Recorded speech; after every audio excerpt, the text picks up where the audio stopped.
السلام علیکم عزیز طلبہ و طالبات، آج کے اس لیکچر میں ہم بات کریں گے مومن خان مومن کی ایک دوسری غزل کے حوالے سے۔ ٹھانی تھی دل میں اب نہ ملیں گے کسی سے ہم، ٹھانی تھی دل میں اب نہ ملیں گے کسی سے ہم، پر کیا کریں کہ ہو گئے ناچار جی سے ہم۔ بقول مومن خان مومن، لاکھ ارادہ کرنے کے باوجود ہم خود کو محبوب سے ملنے سے نہ روک سکے۔ شاعر کہتے ہیں کہ ہم نے فیصلہ کر رکھا تھا کہ آج کے بعد ہم محبوب سے ملنے کی کوشش نہیں کریں گے، کیونکہ محبوب کی کچ ادائی اور بے رخی ہمیں دکھی کر دیتی ہے۔ اب ہم محبوب کی بے وفائی سے تنگ آ چکے ہیں اور مزید ذلت اور بے عزتی برداشت نہیں کر سکتے، اس لیے ہم نے تہیہ کر لیا ہے کہ اب ہم کسی سے بھی نہیں ملیں گے، خواہ وہ ہمارا محبوب ہی کیوں نہ ہو۔ مگر یہ سوچ صرف دماغ کی ہے، ہمارا دل ہمارے اختیار میں نہیں، اور نہ ہی وہ دماغ کی بات ماننے کو تیار ہے، بلکہ وہ تو ستم گر کے دیدار کے لیے تڑپ رہا ہے اور تمام بے وفائی کے باوجود اسی ظالم سے محبت کرتا ہے۔ ہم فیصلہ کرنے کے باوجود دل کے سامنے بے بس اور مجبور ہیں، اور سچی محبت کی بنا پر ہم بھی فیصلہ تبدیل کرنے پر مجبور ہیں اور دل کے ہاتھوں مجبور ہو کر محبوب کے دیدار کے لیے بے تاب اور بے قرار ہیں۔ ہنستے جو دیکھتے ہیں کسی کو کسی سے ہم، منہ دیکھ دیکھ روتے ہیں کس بے کسی سے ہم۔ جب ہم اپنے محبوب کو دوسروں سے ہنستے بولتے دیکھتے ہیں تو خود کو بہت بے بس محسوس کرتے ہیں۔ مومن خان مومن روایتی غزل کے شاعر ہیں اور ان کی شاعری میں ہر جگہ ہر مقام پر عشق ہی جلوہ نما ہے۔ ان کی ذاتی زندگی اور جوانی عشق و محبت کی سرشاری میں گزری۔ اس شعر میں انہوں نے عشق میں عاشق کی بے بسی اور بے کسی کی منظر کشی بڑے سادہ الفاظ میں کی ہے۔ کہتے ہیں کہ جب میرا محبوب مجھ سے بات نہیں کرتا، مجھے نظر انداز کرتا ہے، رقیبوں کے ساتھ ہنستا اور بولتا ہے، تو ایسے مناظر کو دیکھ کر ہماری بے چارگی اور بے بسی کی جو کیفیت ہوتی ہے وہ چھپائے نہیں چھپتی۔ ہم محبوب سے تو کوئی گلہ نہیں کر سکتے کیونکہ وہ ہماری تو سنتا ہی نہیں۔ ہاں، ہم رقیبوں اور پھر محبوب کا منہ دیکھ دیکھ کر روتے ضرور ہیں۔ ہم سے نہ بولو تم اسے کیا کہتے ہیں بھلا، انصاف کیجئے پوچھتے ہیں آپ ہی سے ہم۔ رقیبوں سے بات کرنا اور چاہنے والے کو نظر انداز کرنا کہاں کا انصاف ہے۔ مومن عشق شاعری کے شاعر ہیں اور ان کے اشعار گہرے انسانی جذبات کی عکاسی کرتے ہیں۔ وہ محبت کے معاملات کو بڑی کامیابی سے ادا کرتے نظر آتے ہیں۔ مومن کہتے ہیں کہ میرا محبوب جانتا ہے کہ مجھے اس سے بات کرنے میں، اسے دیکھنے میں اور اس کے ساتھ رہنے میں خوشی محسوس ہوتی ہے، مگر یہ کیسا انصاف ہے کہ دوسروں کے ساتھ تو میرا محبوب ہنستا کھیلتا اور بات چیت کرتا ہے، مگر میری طرف دیکھنا بھی گوارا نہیں۔ اے میرے محبوب، آخر میری محبت کے جواب میں یہ بے وفائی کیوں ہے؟ بیزار جان سے جو نہ ہوتے تو مانگتے، شاہد شکایتوں پہ تیری مدعی سے ہم۔ میں زندگی سے اس حد تک اکتا چکا ہوں کہ اپنی صفائی میں کچھ کہنا ہی نہیں چاہتا۔ مومن بات کو جوتے انداز میں تحریر کرتے ہوئے شگفتگی بکھیرنے میں مہارت رکھتے ہیں۔ اس شعر میں وہ محبوب کو مخاطب کرتے ہوئے کہتے ہیں کہ اے میرے محبوب، تو نے میرے خلاف شکایتوں کے انبار مخالفین کے سامنے لگا دیے ہیں۔ میری شکایتیں اس صفائی سے پیش کی ہیں کہ میرے مخالفین کے لیے میرا وجود بھی اب ناقابل برداشت ہو گیا ہے۔ اگر میں چاہتا تو ان جھوٹے الزامات پر ان سے گواہ طلب کرتا، شہادت مانگتا تاکہ میرا سچ سامنے آ جائے، مگر تیری بے نیازی اور بے رخی سے میں تنگ آ چکا ہوں، کیونکہ میری زندگی میں کوئی خوشی باقی نہیں رہی اور شاید میں زندہ ہی نہیں رہنا چاہتا، اس لیے خود کو بے گناہ ثابت کرنا نہیں چاہتا۔ اس کنویں میں جا مریں گے مدد ہے ہجوم میں شوق، آج اور زور کرتے ہیں بے طاقتی سے ہم۔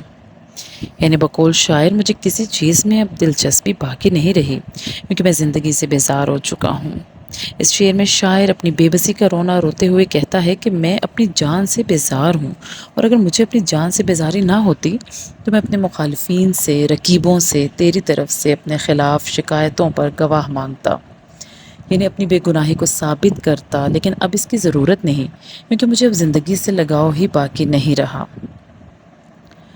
صاحب نے اس غلام کو آزاد کر دیا، لو بندگی کے چھوٹ گئے بندگی سے ہم۔ یعنی محبوب نے محبت سے مجھے آزاد کر دیا، اس بات پر شاعر اس کا شکریہ ادا کر رہا ہے۔ مومن کے ہاں مضامین کی کمی کے باوجود نازک خیالی و شوخی کا اظہار بخوبی نظر آتا ہے۔ مومن حسن و عشق کے شاعر ہیں، محبوب روایتی ظالم عشق میں وفاداری بنیادی صف کا درجہ رکھتی ہے، مگر مومن کی شاعری میں باخیانہ رویہ بھی نظر آتا ہے۔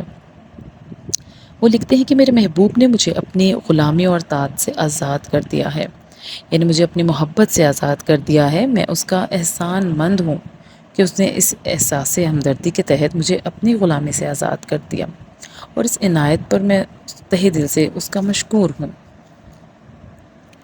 بے روئے مثل ابر نہ نکلا غبار دل، کہتے تھے ان کو برق تبسم ہنسی سے ہم۔ بقول شاعر میں اس بادل کی طرح ہوں جو برستا نہیں، یعنی شاعر کے مطابق مجھ میں اور بادلوں میں کوئی فرق نہیں۔ میری حیثیت ان بادلوں جیسی ہے جو فضا کو ابر آلود تو بناتے ہیں مگر برستے نہیں۔ میرا دل محبوب کے دیے ہوئے دکھوں سے ابر آلود بادلوں کی طرح بھاری ہو چکا ہے، مگر آنکھوں سے آنسو روا نہیں ہوتے، کیونکہ میں اپنی ذلت سے ڈرتا ہوں۔ آنکھ سے بہتا ہوا ایک ہی آنسو میری ذلت کی داستان سب کو سنا دے گا۔ میرے محبوب اور اس کے طنز مجھے اسی طرح خوفزدہ کر دیتے ہیں جس طرح آسمانی بجلی کی کڑک سب کو خوفزدہ کر دیتی ہے۔ ان ناتوانیوں پہ بھی تھے خار راہ غیر، کیوں کر نکالے جاتے نہ اس کی گلی سے ہم۔ اس شعر میں شاعر اپنے محبوب کی اپنے ساتھ ستم روی اور رقیبوں کے اشاروں پر چلنے کی روش کو ظاہر کر رہا ہے۔ شاعر کہتا ہے کہ میں ناتواں ہوں، کمزور ہوں، اور اس صورتحال میں جب بھی محبوب کی گلی میں موجود ہوتا ہوں، میری موجودگی میرے رقیبوں کو گوارا نہیں ہوتی، اور میں محبوب کے کوچے میں نہ رہوں ایسا بھی ممکن نہیں، کیونکہ میں بھی تو اپنے دل کے ہاتھوں مجبور ہوں۔ کیا گل کھلے گا دیکھیے ہے فصل گل تو دور، اور سوئے دشت بھاگتے ہیں کچھ ابھی سے ہم۔ بقول شاعر بہار کا موسم تو آیا نہیں، مگر ہم ابھی سے جنگل کی جانب بھاگتے ہیں۔ موسم بہار آئے گا تو نہ جانے ہمیں کیا ہو جائے گا۔ اس شعر میں شاعر اپنے دل کی کیفیت بیان کر رہا ہے کہ جب سے ہم نے عشق کے میدان میں قدم رکھا ہے، ہمارے دل کی عجیب سی حالت ہو گئی ہے۔ ہمیں کوئی چیز اچھی نہیں لگتی، ورنہ اگر اچھی لگتی بھی ہے تو وہ ہے ہمارے محبوب کی مسکراہٹ، جو بالکل کلیوں جیسی ہے، جس پر ہم دل سے فدا ہو گئے ہیں اور اپنا سب کچھ وار بیٹھے ہیں۔ یہ ہمارے محبوب سے ہماری محبت ہی کا اظہار ہے کہ ابھی موسم بہار کا آغاز بھی نہیں ہوا، مگر ہم جنگل کی جانب بھاگتے چلے جاتے ہیں۔ یہ نہ جانے کیسی کشش ہے کہ ہم اپنے آپ سے بے پرواہ شاداں فرحاں چلے جا رہے ہیں۔ ان سب چیزوں کا سبب ایک ہی ہے، اور وہ ہے ہمارے محبوب کی کلیوں جیسی مسکراہٹ اور ہمارے محبوب کا ہم سے دھیمی مسکراہٹ کے ساتھ ہم کلام ہونا۔ اس کی اسی ادا نے ہمیں اس کا دیوانہ بنا دیا ہے۔ ہمارے محبوب کی ذرا سی توجہ نے ہمارے دل کو بے چین کر دیا ہے، اور ہم یوں دیوانے ہوئے جاتے ہیں کہ ہم جنگل کی طرف بھاگتے چلے جا رہے ہیں، جیسے کوئی انہونی بات ہونے والی ہے۔ ہمارا محبوب اگر اپنا دیدار کرا دے تو ہماری دیوانگی قابل دید ہوگی، اور موسم بہار کی دلکشی اور دل فریبی اپنی انتہا کو چھو رہی ہوگی۔ منہ دیکھنے سے پہلے بھی کس دن وہ صاف تھا، بے وجہ کیوں غبار رکھیں عارضی سے ہم۔ اس شعر میں شاعر عشق کے راستے میں عاشق کی بدحالی اور بد نصیبی کا تذکرہ کر رہا ہے۔ شاعر کے بقول میرا منہ تو پہلے ہی گرد آلود تھا، میں راہ عشق میں خاک آلود تو پہلے ہی تھا، اب آئینے کو برا کیوں کہوں، آئینے کا اس میں کوئی قصور نہیں، اس سے میں دشمنی اور بغض کیوں رکھوں، اس نے تو مجھے میری اصل حقیقت سے باخبر کیا ہے، اور اسی آئینے نے مجھے میرا اصلی چہرہ دکھایا ہے۔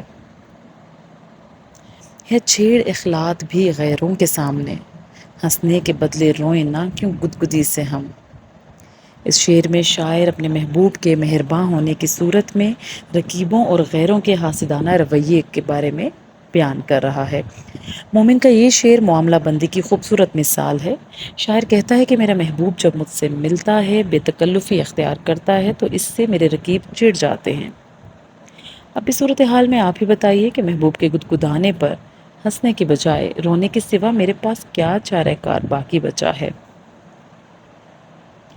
وحشت ہے عشق پردہ نشیم میں دم بکا، منہ ڈھانکتے ہیں پردہ چشمے پری سے ہم۔ اس شعر میں شاعر عشق میں خود پر طاری وحشت اور جنون کی شدت کو ظاہر کر رہا ہے۔ شاعر کہتا ہے کہ مجھ پر ایک پردہ نشی کے عشق نے ایک وحشت طاری کر رکھی ہے، اور جب میں روتا اور آہیں بھرتا ہوں تو ایک وحشت کے آثار نمایاں ہوتے ہیں۔ یہ آثار پوشیدہ اس لیے نہیں رہتے کہ میں نے اپنا منہ چھپایا ہے، ایک باریک پردے سے، جس میں میرے چہرے کی وحشت کا عکس صاف دکھائی دیتا ہے۔ کیا دل کو لے گیا کوئی بیگانہ آشنا، کیوں اپنے جی کو لگتے ہیں کچھ اجنبی سے ہم۔ اس شعر میں شاعر عشق کی راہ پر چلتے ہوئے عاشق کی دیوانگی اور بے خبری کی طرف اشارہ کر رہا ہے کہ وہ کھویا کھویا سا ہے، خود سے بے خبری کی ایک عجیب کیفیت سے دوچار ہے۔ شاعر سوالیہ انداز میں کہتا ہے کہ میرا دل تو کوئی بیگانہ لے چکا ہے، کیونکہ بظاہر موجود میرے دل کی کیفیت کچھ ایسی ہے کہ میری اپنی ذات ہی مجھے اجنبی محسوس ہو رہی ہے۔ اس خوبصورت غزل کا آخری شعر: لے نام آرزو کا تو دل کو نکال لیں، مومن نہ ہو جو ربط رکھیں بدعتی سے ہم۔ محبوب کی چاہت ہمیں اللہ تعالیٰ سے دور کر دیتی ہے، اور مسلمان کو ایسے محبوب کی تمنا نہیں کرنی چاہیے۔ اس شعر میں مومن نے اپنے تخلص کے بامعنی استعمال سے کلام میں ایک معنویت اور دلکشی پیدا کی ہے۔ وہ کہتے ہیں کہ میرا دل محبوب کی تمنا کرے تو ہم اس دل کو ہی سینے سے نکال کر پھینک دیں گے، کیونکہ ہماری بے تابی اور بے وجہ بے کسی کی وجہ یہ دل ہی تو ہے۔ اس دل میں یہ نہ ہوگا اور نہ ہمیں محبوب کی طلب ہوگی، کیونکہ ہم مومن ہیں، اور مومن شرک یا بدعت نہیں کرتا۔ ہم اپنے محبوب کی آرزو تو کرتے ہیں، لیکن اگر وہ ہمیں اللہ تعالیٰ کی طرف متوجہ نہیں ہونے دیتا تو پھر محبوب کی تمنا یا خواہش کو چھوڑنا بہت ضروری ہے۔ مجھے امید ہے کہ آپ کو اس غزل کی تشریح بخوبی سمجھ آئی ہوگی۔ اگلے لیکچر تک کے لیے اللہ حافظ۔